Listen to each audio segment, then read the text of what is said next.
The engagement photograph looked innocent, but one small detail in it was prepared to change a family's entire history. Dr. Maya Richardson sat alone, inside the dim archives room of the Atlanta History Center. The hum of the scanner filled the silence as she leaned toward her monitor, her eyes narrowing behind her glasses. A single image had been sent to her as a simple request for confirmation, yet nothing about this picture felt simple. The scan showed a young African-American couple, posed as if they were ready to announce the beginning of a peaceful life. The woman sat elegantly in a carved wooden chair, wearing a high-necked blouse with lace so delicate that it must have cost far more than most could afford in 1909. Her expression did not show excitement or shyness. It held something closer to restraint, like she knew the world outside the photograph was dangerous. Standing behind her was the groom. His suit was sharp, his posture confident, and his face serious in a way that seemed unusual for an engagement portrait.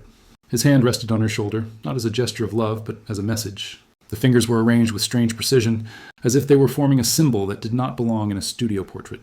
Maya had examined thousands of photographs from the segregation era. She had documented silent acts of resistance, hidden codes, and small rebellions that had been forgotten by time.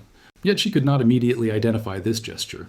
She had seen something similar once, long ago, buried in an old case file, but she could not recall where. She zoomed in again.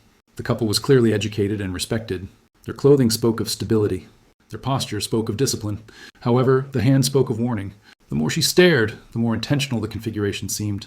And with every minute, her curiosity changed into unease. She opened the email reply window with cautious wording. The photo is from 1909. May I ask for their names? The response arrived almost instantly. She is Clara Bennett. He is Thomas Wright. They were my great-great-grandparents. As soon as she read Clara's name, a piece of nearly forgotten history surfaced in Maya's memory. She turned away from her screen and walked straight to the archives cabinet. She did not need to search randomly. Her instincts knew exactly which drawer to open. Minutes later, she found it.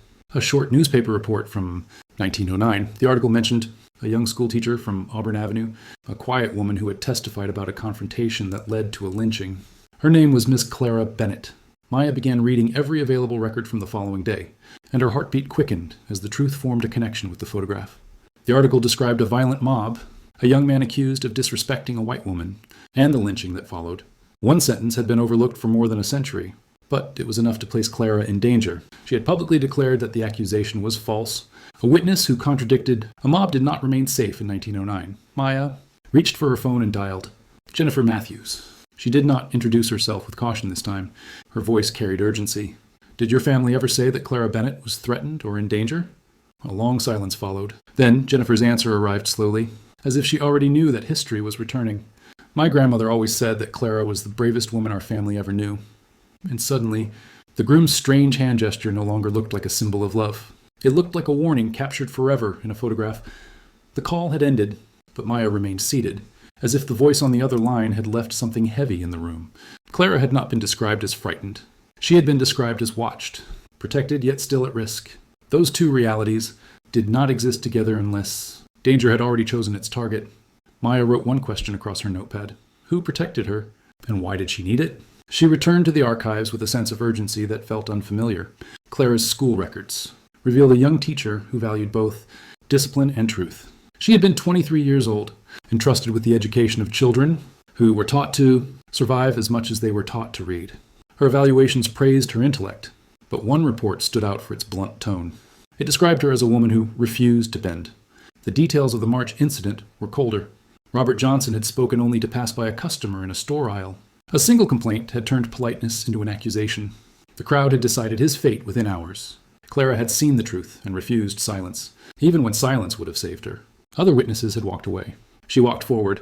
Her testimony had not changed the outcome, but it had changed the record. Her name had been printed publicly, her words preserved. It meant she had spoken against the story that white authorities wanted accepted. In a city ruled by rumor and fear, her honesty became an act of defiance. Newspaper clippings showed praise for her courage, followed by the predictable response, threats, anonymous notes. Community concern, then one line that shifted the meaning of everything. Protective measures had been implemented. The photograph resurfaced in Maya's mind like a warning repeated. The gesture in Thomas Wright's hand was no affectionate pose.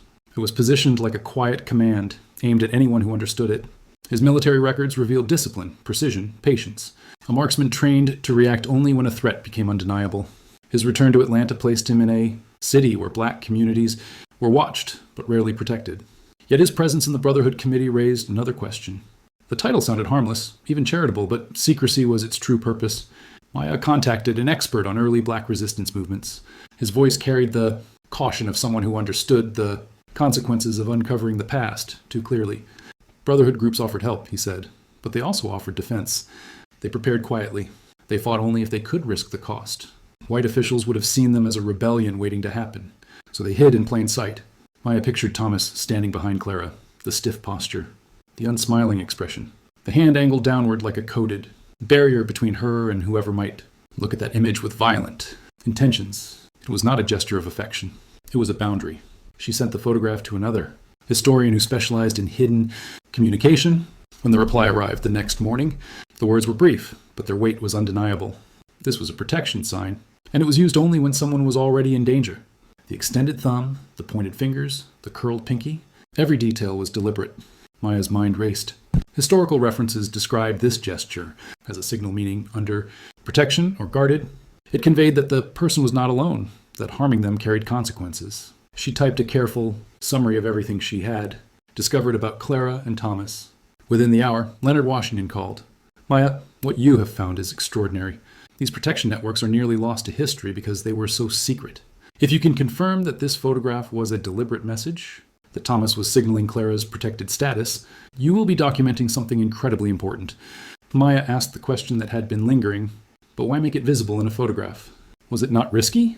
Leonard's answer was measured, strategic. A photograph is a record. It is evidence. If something had happened to Clara, the image would prove she was not an isolated target.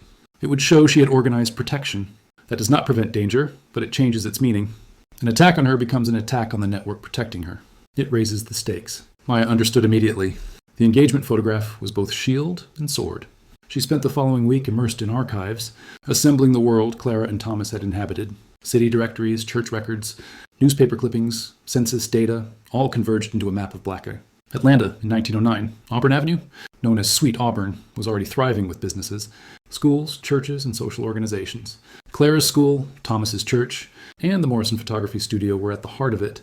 She discovered that Thomas was not alone. At least 8 other men in Wheat Street Baptist.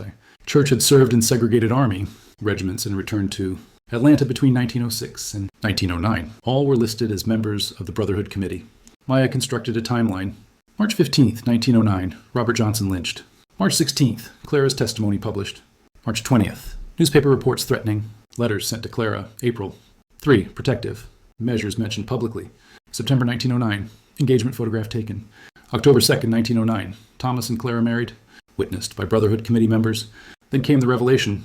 In the November edition of the Atlanta Independent, a small article reported, the trial of 5 men accused in the death of Robert Johnson concluded this week. Miss Clara Bennett provided crucial testimony. The defendants were found guilty of manslaughter and sentenced to prison terms. Maya pulled the trial transcripts from the courthouse archives. Clara's testimony was precise, courageous, and unyielding. She identified the men who had dragged Robert Johnson away and stated that he had done nothing wrong. The defense attorney pressed harshly, questioning her memory, her integrity, her very courage. Miss Bennett, are you aware that your testimony contradicts that of respected members of this community? Are you certain you remember correctly? Might you have been mistaken? Clara's voice, preserved in writing, was steady. I am certain of what I saw and heard. I have no doubt whatsoever. Robert Johnson was murdered for something he did not do. That is the truth. Maya blinked back tears. The bravery it must have taken to face hostile questioning, knowing the danger she invited, was almost unimaginable. But Clara had not been alone. During the 3-week trial, Thomas and 2 other Brotherhood members were present every day, vigilant. A photograph published in the newspaper captured the courtroom. Along the back wall, several black men in dark suits stood watchful. Maya recognized Thomas immediately, alongside the other veterans. They were Clara's shield, her protection, her proof that she was not alone. The engagement photograph, taken 6 months earlier, had been a declaration. The hand position was deliberate. The pose was formal. It communicated a warning. We are organized. We are protecting her. Anyone who understood the code would know exactly what it meant. Maya contacted Jennifer Matthews again, seeking additional family documents. Jennifer welcomed her into a home filled with photographs spanning generations. Together they examined a worn leather album. First came Clara and Thomas's wedding portrait, dignified and formal. Then images of Clara at her school, Thomas in his railroad uniform, family gatherings at Wheat Street Baptist Church. Then Maya's eyes widened. A 1912 photograph, 3 years after the engagement photo, showed a group of men in front of the church. All wore dark suits. Several displayed the same deliberate finger configurations as Thomas's hand in the engagement photo, casual to the untrained eye, deliberate to those who understood. These are the Brotherhood committee members, Maya whispered. How can you tell? Jennifer asked. Look at their hands. The positions match Thomas's exactly. It is a code. Maya photographed each image. The network of protection was documented, preserved in plain sight for those who knew how to read it. Then Jennifer retrieved a small wooden box. Clara's, locked for decades, tarnished with age. Maya called a conservator to carefully unlock it. 2 days later, the box revealed letters preserved in oilcloth. The first letter, dated April 1909, read, Dear Miss Bennett, we write to express our deepest admiration for your courage. We know you have been threatened. You are not alone. Brothers are watching. You are protected. Should you need anything, send word through the church. Your bravery honors Robert's memory and strengthens us all. Maya's hands trembled. The handwriting matched church records. The protection network was not a story anymore. It was a reality, silently guarding, patiently waiting, and boldly declaring its presence through a photograph that had endured a century. The letters kept arriving. The first, from Thomas Wright, was only the beginning. Over the following months, more arrived, each one carrying purpose and care. Some were practical, detailing arrangements for Clara to travel safely to and from school. Others were words of encouragement, reminding her that her testimony mattered, that truth mattered, that she was doing something dangerous, necessary, and historic. One letter, dated September 1909, just before the engagement photograph, struck Maya deeply. Clara, when we take our photograph tomorrow, I want the world to see what I see. A woman of extraordinary courage who refuses to let injustice pass without witness. My hand on your shoulder is not only because I love you, though I do with all my heart. It is a signal to anyone watching that you are under my protection. Under our protection. Let them see it. Let them understand. You are not alone. You will never be alone. Thomas? Maya read the letter 3 times. Tears streamed down her face. This was confirmation. The photograph had been exactly what she suspected. A deliberate message. A coded signal. A public declaration of protection. Jennifer Matthews wept beside her. I never knew. My grandmother never told me how brave she was. Your great-great-grandmother changed history, Maya whispered.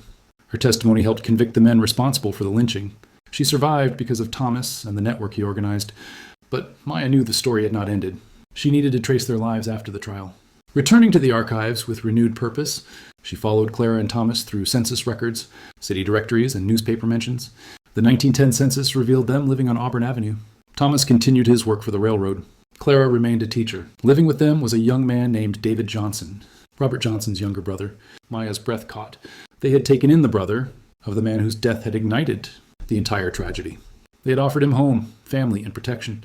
David's school records revealed he had been 16 in 1910, enrolled at Atlanta Baptist College, later Morehouse College. Payment records indicated that the Wheat Street Baptist Brotherhood Committee had covered his tuition. Their network extended beyond immediate protection. It built futures, created opportunities, invested in the next generation. Maya found more. In 1911, Clara became principal of Auburn Avenue School. Newspapers praised her leadership. Mrs. Wright has transformed the school into a beacon of excellence, preparing children not just to survive, but to thrive.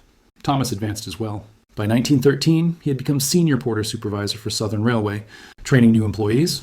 His position gave him reason to travel across the South, but Maya suspected it also allowed him to gather intelligence and strengthen protection networks in other cities. The Brotherhood Committee at Wheat Street.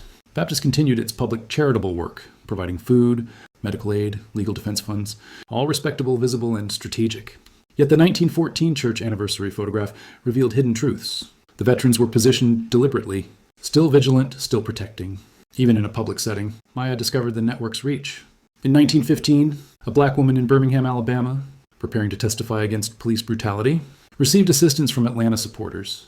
Cross-referencing dates, Maya found Thomas had taken leave from the railroad, accompanied by 2 other Brotherhood members. They were exporting their model, building networks of protection across cities. Between 1910 and 1917, Maya traced multiple trials where black witnesses testified against white defendants in cases of violence. Many witnesses came from Atlanta or had ties to Wheat Street Baptist. In countless instances, unnamed men, always watchful, always ready, ensured the witnesses' safety. Clara and Thomas had started something far greater than themselves. Their courage and strategic organization had created a blueprint for resistance and protection that others could follow.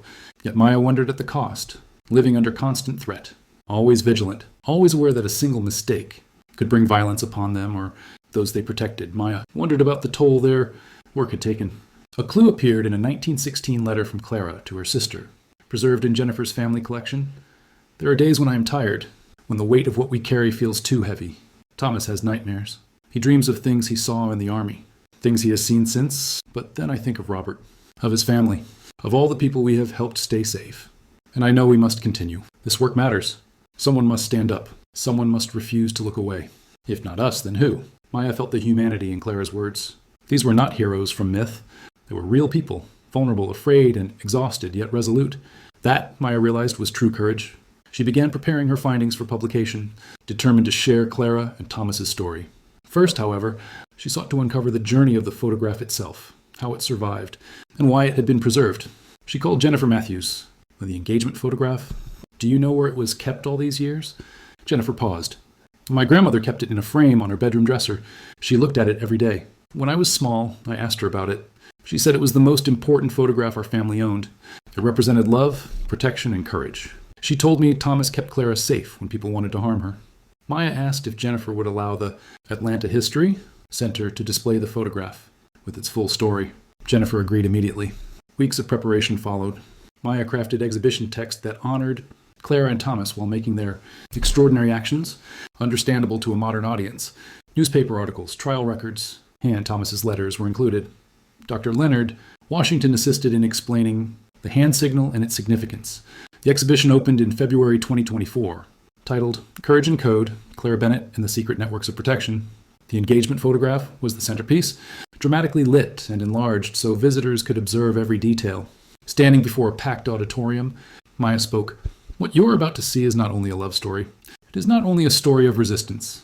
It is a story of ordinary people making the extraordinary choice to stand against injustice, knowing the cost, and creating systems of protection that saved lives. She clicked to the photograph. Look at Thomas Wright's hand. See the finger positions? That is not an accident. That is a code, a signal under protection.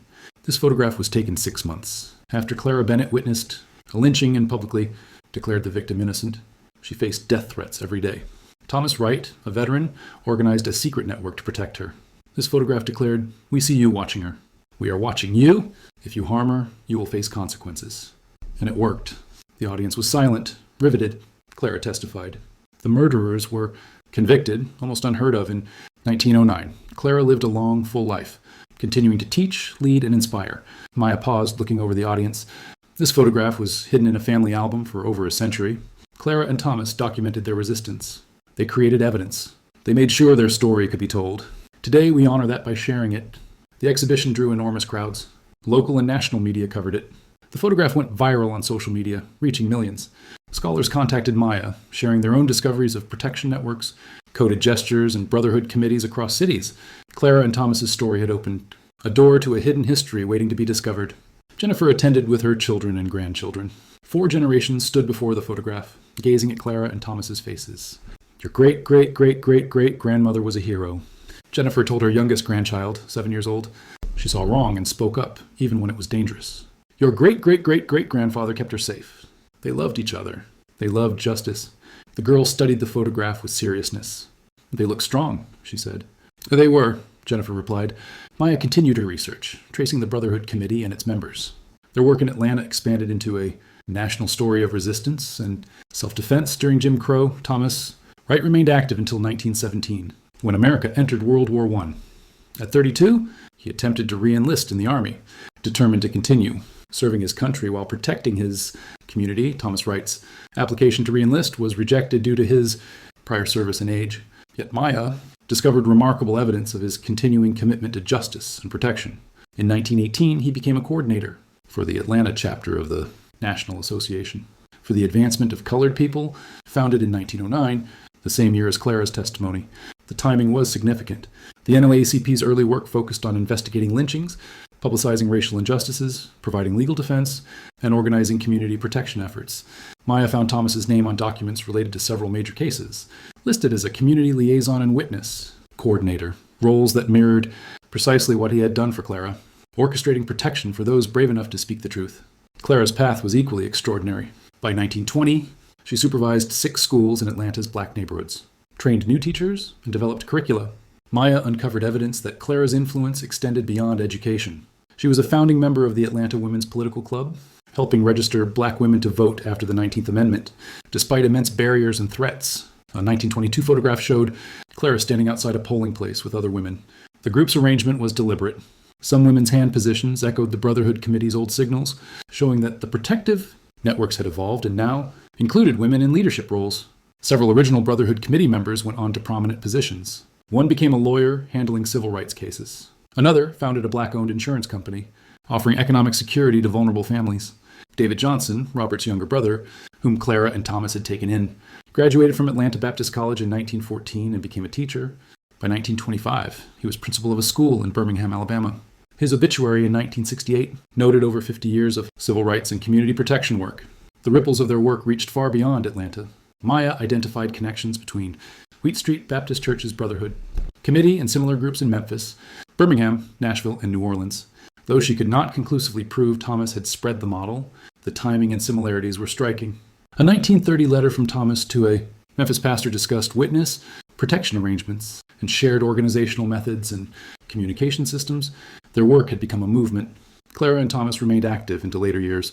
The 1940 census showed them still living on Auburn Avenue, their home a hub for community organizing. Thomas was retired from the railroad but consulting for the NAACP. Clara, retired from teaching, was listed as a community educator. Maya found a 1945 photograph of Clara, then 69, standing with young people preparing to register to vote. Her expression was resolute, fearless, the same determination captured in the 1909 engagement photograph. One young woman's hand echoed the old signal. The codes were being passed down, adapted for new generations. Thomas died in 1948 at 63. His obituary in the Atlanta Daily World described him as a tireless advocate for justice and protector of the community.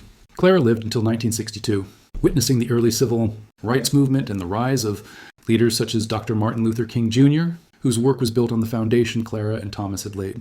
Her obituary highlighted her courage and activism, mentioning her testimony in 1909, but leaving the full story of her survival and the Brotherhood Committee's role untold, secrets that had been preserved for over a century.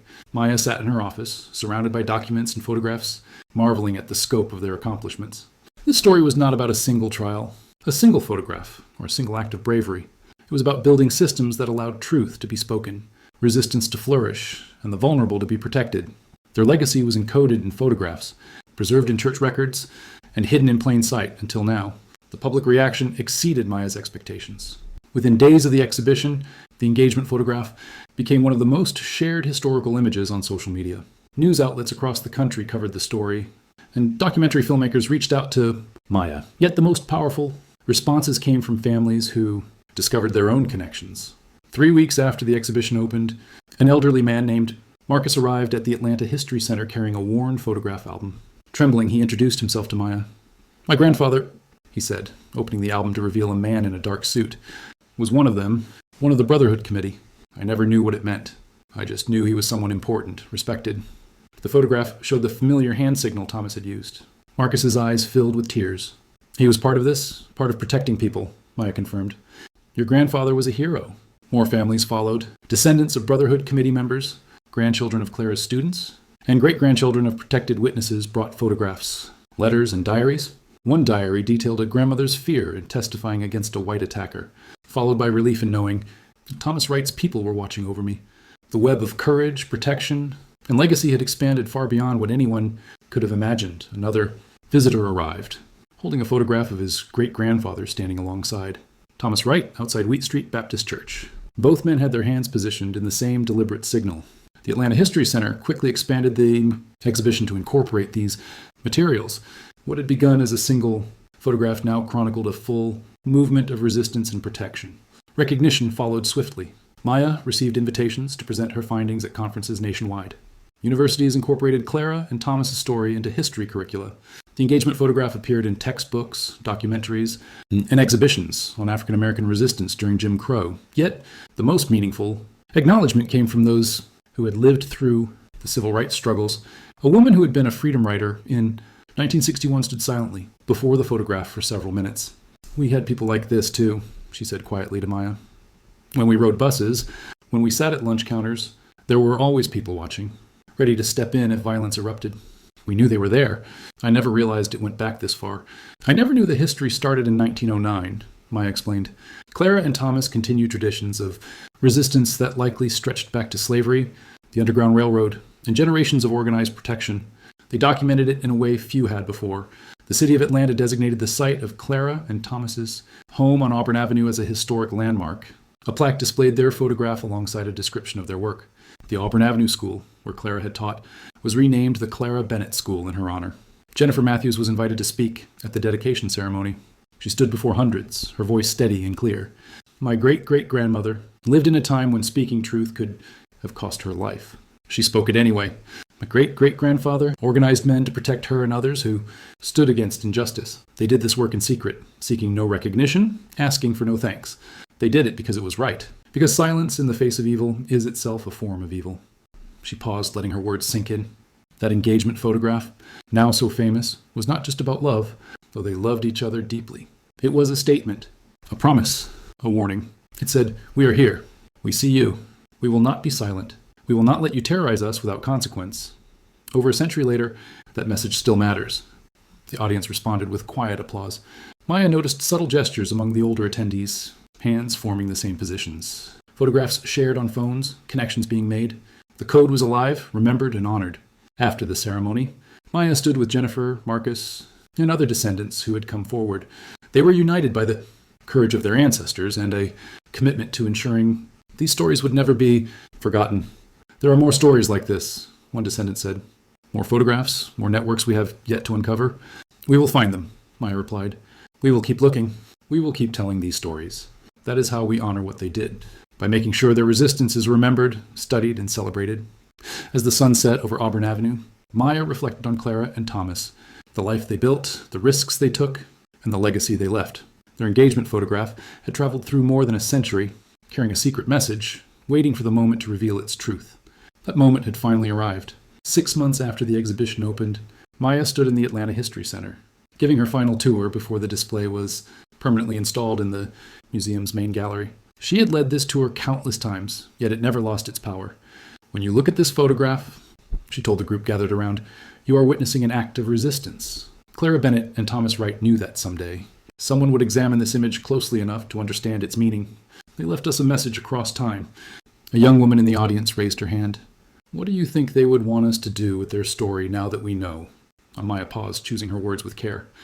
They would want us to recognize that resistance has always existed, that even in the darkest moments, people find ways to fight back, to protect each other, to refuse to accept injustice. They would want us to know that we are not the first generation facing these challenges, and we will not be the last. She gestured to the photograph. They would want us to look closely at the world around us, to notice hidden messages, to understand that there are always people working quietly to make things better. And they would want us to ask ourselves, what are we willing to risk for justice? Who are we protecting? Who is protecting us? The tour moved on, yet Maya noticed a young woman linger, her gaze fixed on the engagement photograph. Once the crowd dispersed, she stepped forward. My grandmother was part of the civil rights movement in the 1960s, the woman said quietly. She was beaten during a sit-in. She never spoke much about it, but she always said she knew people were watching, that she was never truly alone. Do you think? I do, Maya replied gently. These networks never truly ended. They adapted, evolved, changed names and methods, but the principle stayed the same. Organized protection for those brave enough to stand. Your grandmother was likely connected to descendants of groups like the Brotherhood Committee. The tradition persisted. The young woman pulled out her phone. This is my grandmother, moments before she was arrested. There are men in the background. I never noticed them before. Look at their hands. Maya leaned closer. The hand positions were subtle yet unmistakable. 50 years after Clara and Thomas's engagement photograph, the signals endured. The meaning remained. We are watching. You are protected. Document everything, Maya instructed. Every photograph, every story. This is history that matters. Later that evening, Maya returned to her office.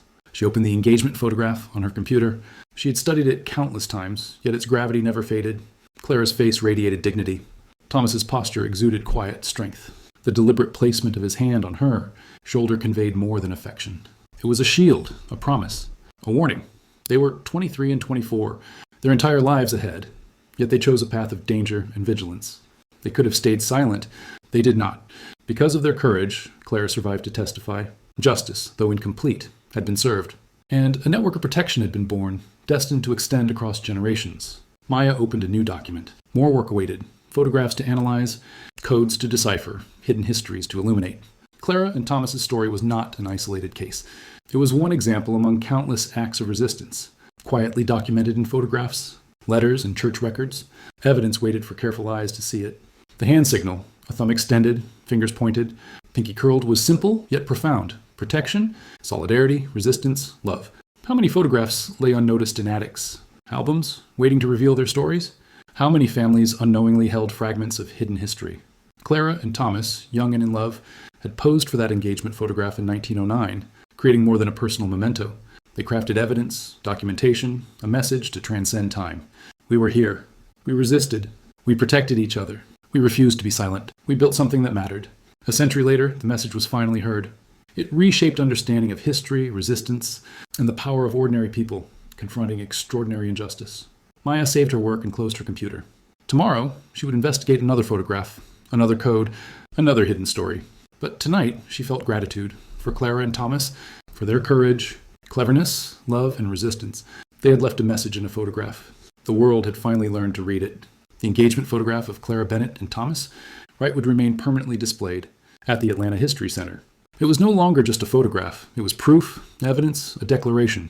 Resistance had always existed and always would, hidden in plain sight, awaiting those brave enough to see. Most importantly, it was an invitation to examine our own era with care, to recognize the hidden networks of protection and resistance still at work, and to ask ourselves, what messages will we leave for future generations? How will we fight for justice today? This photograph still speaks. Stand firm, tell the truth, defend each other, and refuse silence. We are watching, and we stand with you.